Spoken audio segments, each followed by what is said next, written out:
So today I'm going to use something I never use, which is an ND filter, a variable ND filter. I got this from Freewell almost, well, I think it's over a year ago. I'm going to actually look up my emails and see when I actually received this, because I got emails after that going, aren't you ever going to try that? I was like, no, not really. But I figured since I got this lens, this 51.2, and it's a bright, sunny day out, and everybody always asks me, do you use an ND filter? No, not normally, but I want to try it this time. Every time in the past I use an ND, I got color shifts and patterns in the images, and I hated them. So I figured it's been a year and a half since I got this, or a year, somewhat. I'm going to give it a try. Now, it has the magnetic thing, which just doesn't thrill me because you still have to undo these screws to take it off anyway. But it's a magnetic, lens cap. Ooh, I don't know. You can't use the shade when you're using it. There's a lot of negatives to it, and my preconceived negatives, which are, the color shifts and the patterns. But let's try it. And I want to see how the V100 does in this bright midday sun. We're in the peak of sun right now. So let's see how it does outside. Let's see if this flash can hold up. I'll keep the camera at ISO 200. I'm going to keep it or ISO 100, 200th of a second. This way it doesn't go into high-speed sync. I'll keep it at 1.2 to 1.8, mostly 1.2, because I really want to test this out and see how this does, and this ND filter, and see how that does with this Nikon 1.2 S lens. This should be interesting because I have no preconceived ideas of what this is going to look like. So let's get to the shoot and see how this does, and see my first time in a long time. I'm talking years with an ND filter. Thanks for watching as always. This should be an interesting shoot. We're obviously going to be looking at this ND filter, but there's a couple issues that people have when using off-camera flash that I want to cover in this video as well. Now, the first one is obviously that turning day into night, turning that ambient light way down too low and just using the flash to light your subject. Yeah, it's a cool look, but it's so overused and everybody's using it. The second issue people have is not following the natural light pattern. The sunlight is coming from from our right, and we're throwing the flash on the left side. You would think, oh, well, you have to throw on the left side to fill in those shadows because they're so heavy on that side.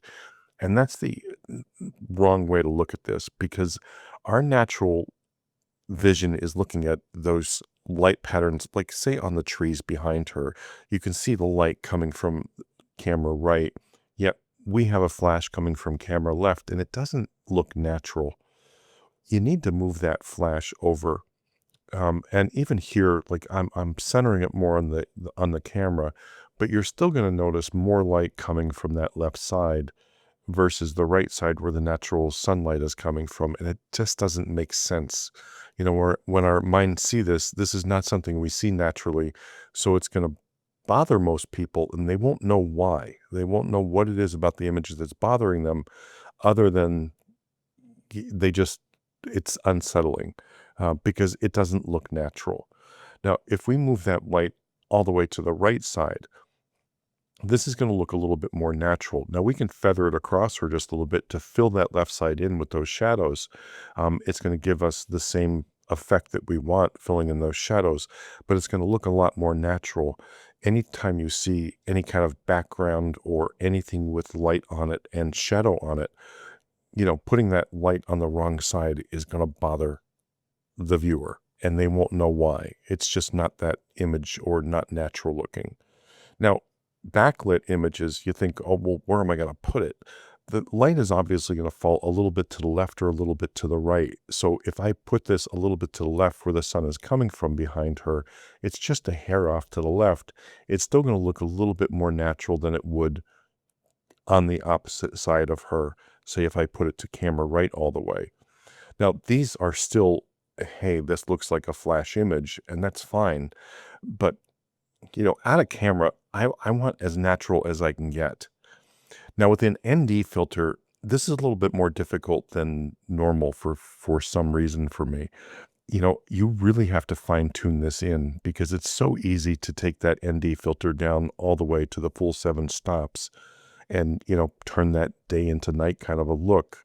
So you have to regulate that and adjust it and fine tune it so it looks a little bit more natural. Now this here, the sky is too dark. It's too, it just doesn't look natural because the sky doesn't normally look that way. Pulling up the sky just a little bit, I'm still overdoing it here just a little bit. I should have stopped probably down to like a 6 stop, or even a 5 stop, and let that light shine through in that sky, because it just, there's something about it that goes, no, the sky really isn't like that all the time. And again, it's a kind of a dingy look. Maybe this is the ND filter. Maybe this is just me not, uh, pulling it back just a little bit. But once I get that sky to a normal looking blue and brightness, it's going to look a lot more natural and just a lot better in the images and less fake, if you will. Again, this is a matter of taste, but for me, I want natural. And these, they're nice images, don't get me wrong. I like them, but they just don't look natural to me. Now, here's another thing. You can see the shadows coming from that tree, and I'm shooting at the opposite direction with the flash. All this light's coming on her right side, and you can see the highlights coming from the left side. Now, like in nature, we just don't have this, so it doesn't look natural. As an artistic thing, you can argue, well, this is the artistic look that I want to have, and that's fine. In studio lighting isn't natural, but we expect it in studio. When we're outdoors like this, we don't expect it. We expect the light pattern to go naturally the way the sun is flowing. And that's what we have to remember when we're shooting off-camera flash. Again, it is going to be an issue with people, with the viewer, when it doesn't look natural or doesn't look like it should because you're out in nature. Pulling that flash to the left side, I can get a little bit more of a natural look. Again, obviously, we're filling with flash, and sometimes you can see this, but that goal of getting just that more natural look, that's what we're going to be after when we're using off-camera flash like this. Now, the ND filter, it did a great job, and I really tried to push it just a little bit. You can see how bright it is. It's bright sun, but I have her in the shade. I have her, backlit. I wanted to test this V100 as well to see just how much it would fill the subject. Now, I was probably at half power on that one. But when I take her back in the shade, I go down to a quarter power, and it's doing a great job on it, honestly. But you can see, again, that natural highlight from the sun on that side of her face, the left side, our left side, and then I have the flash on the right side. It just gives that unnatural look again. So I'm going to pull it over. Again, she's backlit, but the light is more on her left side, our left side. So I want to put that flash in somewhat the same direction to just make it just a little bit more natural. It's still screaming I'm using flash, but it's not quite as bad as it was before. But when I move it over even further and fill from this side, I can get just a little bit more natural look to this. Obviously, she's backlit, but still that light is coming from the same direction as that highlight on the top of her head. That's the things you have to look out for. And try this, because I know a lot of people really want to like that darker side. They want to put that flash, it's the obvious choice to put it on the side that's the darkest. Okay, so far from the photos we've seen on the screen, they look really, really good. The tone of this, it doesn't seem like it's changing color or shifting too much, so I'm really hopeful. If it is this case, I'm kind of sorry I waited over a year to use this. But anyway, we'll take a look at the photos and see how we did and see what the images look like. So as far as the tone, it does shift. There's definitely a little bit more post-processing work because of the color shifts from the ND filter. Now, I wanted to throw this in the studio just to take a look at this, because out of camera, when your white balance is set up correctly, it's usually pretty easy to fix with a Nikon. There's really not much to do, but I did have to work a little bit more in post-processing with these images because of that color shift. There was no patterns, though, even though it was a variable ND. There was no crossing to worry about or anything like that. but the color shift was, definitely seen, and something I had to work on.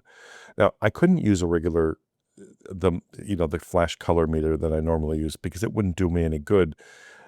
The gray card is going to be something I can use in post-processing just to click and set my white balance.